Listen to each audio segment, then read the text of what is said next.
कभी सोचा है हम किसी भी चीज को या फिर इंसान को बर्दाश्त क्यों करते हैं? मेरे हिसाब से इसके दो रीजन हो सकते हैं। या तो हम में हिम्मत नहीं है कि हम उसके आगे कुछ बोल पाए, कमजोर होते हैं हम।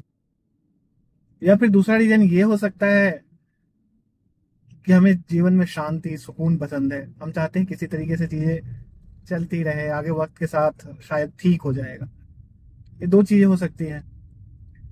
लेकिन जब फिर इन दो चीजों को तुम आगे की तरफ देखोगे तो पहले केस में तुम्हारा क्या होता है कि जब तुम्हारे अंदर हिम्मत नहीं होती है ना, तो तुम घुट घुट के फिर जीते हो और वक्त काटते हो किसी तरीके से।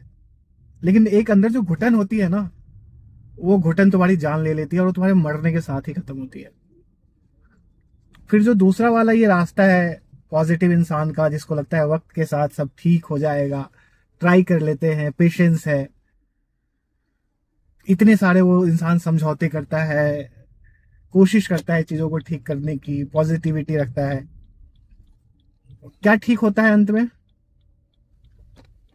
अंत में ये होता है कि अभी तक तो तुम विक्टिम थे और तुम्हें पता ही नहीं चला कब तुम कल्प्रिट बन गए भाई।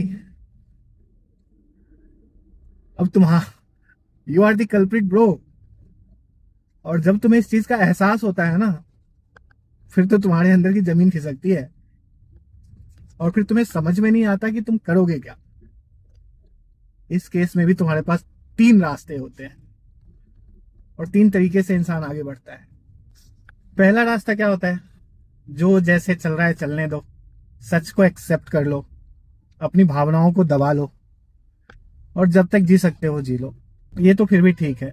दूसरा रास्ता क्या होता है? दूसरे लोग वो होते हैं जो न कह पाते हैं न रह पाते हैं। उनके लिए बहुत मुश्किल होती है ब्रो।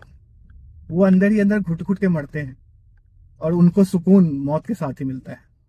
फिर इसी में एक तीसरी कैटेगरी भी होती है, जो कुछ अलग टाइप के इंसान होते हैं। तीसरे ने इतना वक्त दिया है चीजों को ठीक करने के लिए, इतना पेशेंस था उसके अंदर, उसने इतना झेला है कि अब उसके अंदर से डर खत्म हो गया है, ना ही उसके अंदर कोई उम्मीद रही है। तो जो ऐसे लोग होते हैं ना, जिनके अंदर डर खत्म हो जाता है, जिनके अंदर की उम्मीद खत्म हो जाती है, जिनके पास खोने के लिए कुछ भी नहीं होता, जिन्हें तरह तरह से टॉर्चर किया जाता है, they are very strong people and they are really dangerous bro. तुम्हें क्या लगता है? ये मेरा सोचना है, तुम बताओ।